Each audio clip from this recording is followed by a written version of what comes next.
Всем привет, я историк моды Анатолий Вовки. Это видео «5 фактов о Жаклин Кеннеди».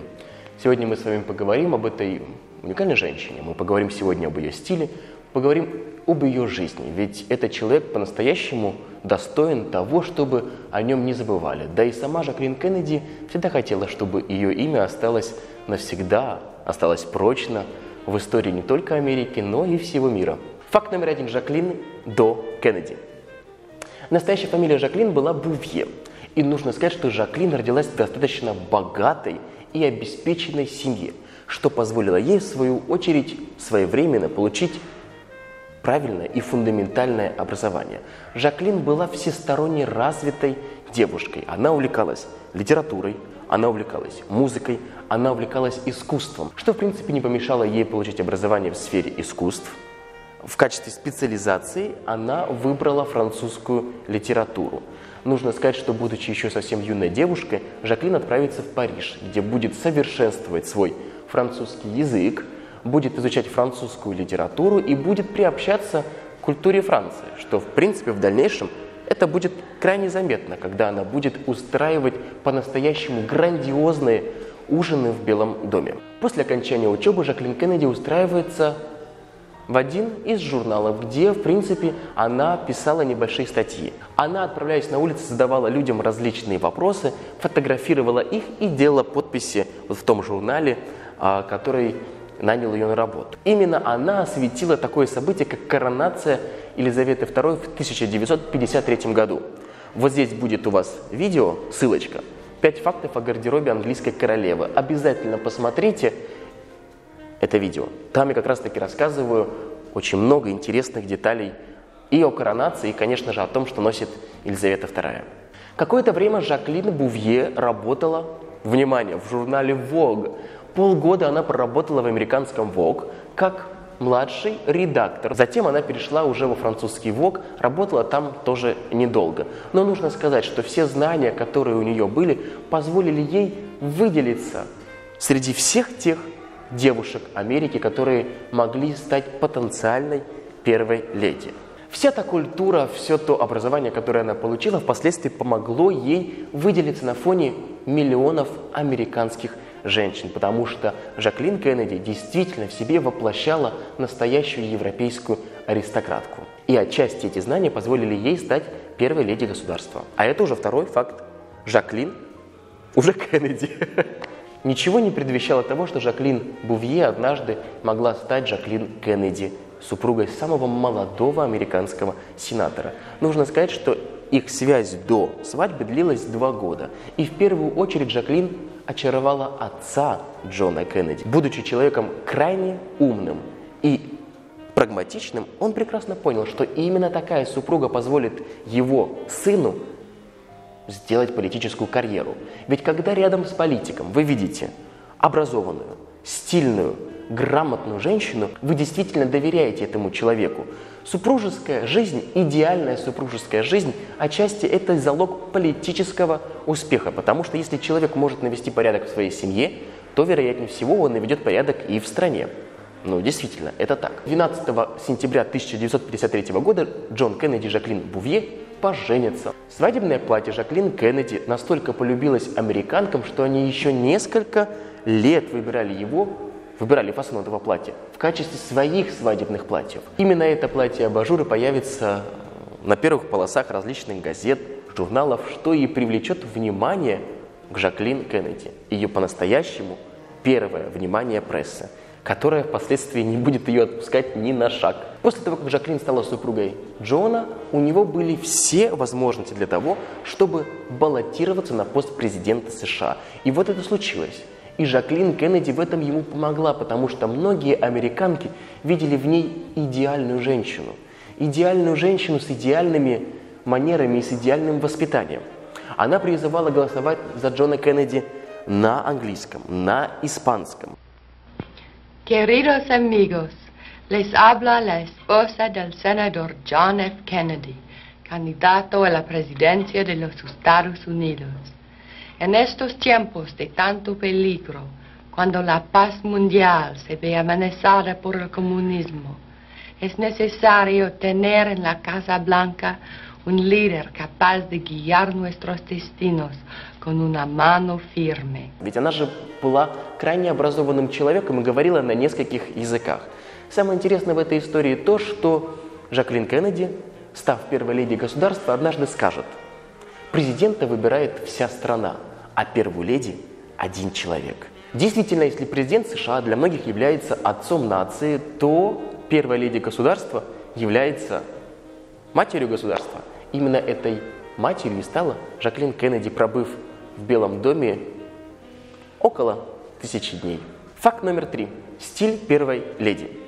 Конечно, и до Жаклин Кеннеди, и после нее были первые леди, но именно ей удалось привлечь внимание к этому посту, к этой должности, а по-другому я не могу ее назвать. Ей удалось привлечь внимание публики, ей удалось привлечь внимание общественности, ей удалось привлечь внимание прессы. Ведь за каждым выходом Жаклин Кеннеди, за каждым ее образом следили, ну если уж не десятки, то сотни тысяч людей по всему миру. И она очень быстро поняла, что всегда будет на виду. Поэтому обратилась к Олегу Кассини. Олег Кассини – дизайнер русского происхождения, родившийся в Париже, долгое время работал в Голливуде, создавая костюмы для известных звезд. А когда отец Жаклин Кеннеди предложил его кандидатуру в качестве кутюрье для своей дочери, то он, конечно же, согласился. Они нашли общий язык. Олег Кассини за тот период, когда Жаклин Кеннеди была первой леди США, создал для нее более 300 нарядов. Вот представьте себе, 300 нарядов. 300 нарядов. Ведь для Жаклин Кеннеди создавались наряды Total Look. Total Look означает, что ее одежда, ее обувь и головной убор были одного оттенка. Это значит, что если она выбирала желтый костюм от Олега Кассини, то к нему в пандан, то есть в дополнение, шли желтые туфли и желтая шляпка, которую мы в России называем таблетка. Да, pillbox, говорят американцы. Если она выбирала голубой костюм, то, безусловно, к нему шла голубая шляпка и голубые туфли. Если она выбирала розовый костюм, то розовая шляпка и розовые туфли. Ну и, конечно, мы прекрасно понимаем, что Жаклин Кеннеди знала все свои недостатки. Она никогда не носила, будучи в Белом доме, никогда не носила мини-юбки. Зато на вечерах и на различных приемах позволяла себе открывать плечи. Большая часть ее вечерних нарядов была именно с таким глубоким плечевым декольте. Все эти платья, которые для нее создавал Кассини, ей невероятно шли. И нужно сказать, что многие американки копировали все то, что создавала Жаклин Кеннеди. Давайте будем говорить откровенно. Сегодня многие первые леди, неважно Америки или других стран, пытаются взять в качестве примера те образы, которые выбирала Жаклин Кеннеди. Но это действительно так. Если мы будем сравнивать и анализировать, то найдем очень много схожих точек с тем, что носила Жаклин Кеннеди в 60-е, и с тем, что сегодня носят некоторые первые леди в наши 2000-е годы. Ну, потому что там действительно был стиль. Это не были, скажем, архимодные платья, это были стильные платья, стильные костюмы. Отчасти они могли напоминать все то, что делалось в Париже. И вот, для того, чтобы вы знали, именно дизайнер русского происхождения Олег Кассини создавал для нее эти наряды. Спасибо Олегу за то, что создал идеальную одежду для первой леди. В комментариях обязательно укажите, какие другие факты о Жаклин Кеннеди вам известны, а также напишите ваше мнение, соответствовала ли Жаклин Кеннеди образу первой леди государства. Раз уж мы заговорили о костюмах Жаклин Кеннеди, то, наверное, самым известным ее костюмом стал розовый костюм. Факт номер 4. Розовый костюм Жаклин Кеннеди. Все мы знаем, что произошло 22 ноября 1963 года в Далласе. Именно тогда Жаклин Кеннеди приехала со своим супругом на встречу с американцами. Погода была достаточно теплой, поэтому Жаклин вместо того, чтобы взять с собой свой леопардовый плащ, выбрала розовый костюм. Именно этот розовый костюм попадет во все газеты мира, во все журналы, да вообще во все печатные издания, когда будет объявлено о том, что Джона Кеннеди убили. Жаклин Кеннеди выбрала этот костюм не случайно. Это был один из ее любимых костюмов. Глядя на него, мы можем сказать, что это костюм Шанель. И действительно, читая различные источники, вы найдете, что это костюм Шанель. Как историк моды я не верю модным сплетням, зато я верю проверенным данным. И вот скажу вам откровенно, что это не был костюм Шанель. Зато это был костюм от Шеннинон, то есть у Нинон. За этим именем Нинон скрывались две американские дамы, которые создавали костюмы для первой леди государства. Так почему же они создали практически идентичный костюм, который мог быть создан на улице Камбон в Париже? Все дело в том, что Шанель дала разрешение магазину Chez Ninon на воспроизведение своих моделей для первой леди государства. Жена американского президента не должна была надевать костюмы французского происхождения, а должна была поддерживать американских дизайнеров. Поэтому она и выбрала этот костюм. С одной стороны, это был костюм а-ля Шанель, но с другой стороны, это был костюм, сделанный в Америке. Ткани для этого костюма были привезены из Парижа.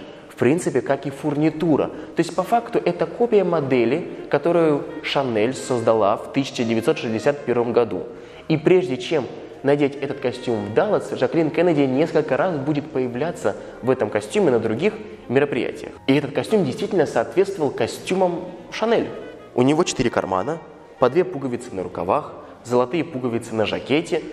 Давайте будем говорить откровенно, он даже выполнен из букле, который использовала Шанель. Опять-таки, повторюсь, и ткани, и фурнитура были привезены из Парижа. И именно этот костюм у многих будет ассоциироваться как раз-таки с тем трагическим днем. Когда стреляли в Джона Кеннеди, первая пуля попала ему в шею. Он упал к Жаклин на плечо, а вот как раз-таки вторая пуля раздробила ему голову. Забрызганная кровью, забрызганная мозгом и остатками черепа своего супруга, она в панике кинулась на багажник. Это не значит, что она убегала из машины. Она просто, если вы будете внимательно смотреть на видео, которое было снято любительской камерой, она собирала все то, что осталось от черепа ее супруга, закрывая рану своего супруга, прижимая его белыми перчатками к своему розовому костюму. Жаклин отправится вместе с ним в больницу, где, к сожалению, его не спасут. Жаклин не станет снимать этот костюм перед журналистами.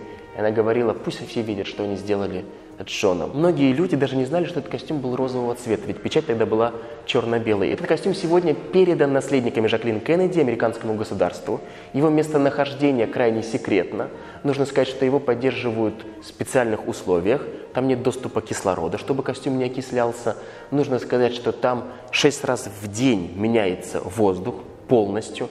И наследники сказали, что костюм может быть выставлен на публику в 2103 году. Я, кстати, посчитал, что может быть в 2103 году, если я буду жив, я его увижу, но думаю, что в таком возрасте мне будет абсолютно все равно, выставят они его или не выставят. Но в любом случае, этот костюм и по сей день остается, наверное, одним из самых знаковых костюмов Жаклин Кеннеди. Факт номер 5. Жаклин после Кеннеди. После того, как Жаклин Кеннеди потеряла своего супруга, а потом, как мы знаем, во время президентских выборов убьют и Роберта Кеннеди, Жаклин искала человека, который смог бы ее защитить, ну и смог бы ей помочь финансово. Таким человеком оказался Аристотель Онасис, известный греческий миллиардер того времени, который предложил ей выйти за него замуж. Это был действительно холодный расчет, она получала деньги, никакой любви речи быть не могло, он оплачивал ее счета.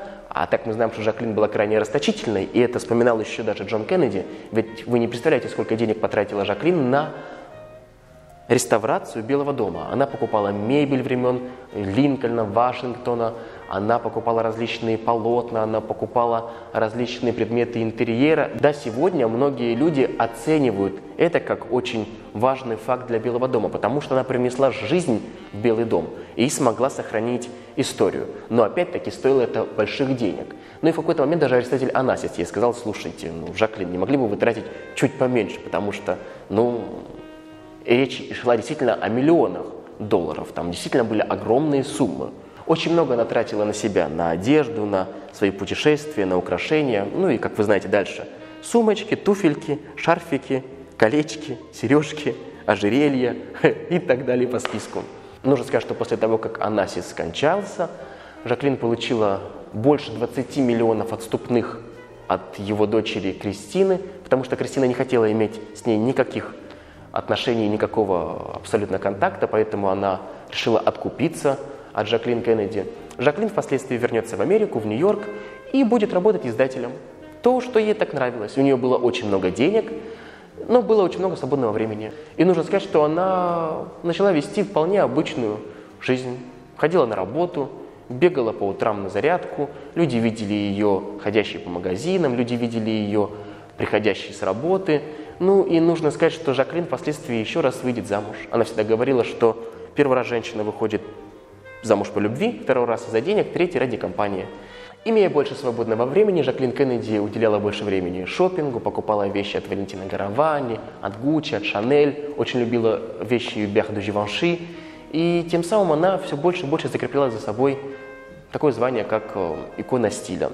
Ну и нужно сказать, что после того, как Джон Кеннеди-младший вырос, то все внимание прессы переключилось именно на него, и Жаклин смогла спокойно выдохнуть. И фотографы больше не интересовались ей, как раньше. Она вела тихую, размеренную, семейную жизнь. 19 мая 1994 года в 22:15 Жаклин Кеннеди не стало. О ее смерти сообщил сын.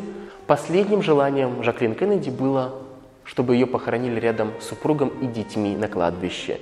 И она говорила своему последнему компаньону, что ее место в истории должно быть рядом с мужем. То есть она должна была остаться в сознании американцев как первая леди государства. Прошло много лет с момента того, как Жаклин Кеннеди не стала, но она и по сей день является признанной иконой стиля и является олицетворением первой леди государства. Надеюсь, это видео вам понравилось. Оставайтесь на канале, ведь впереди вас ждет много интересного.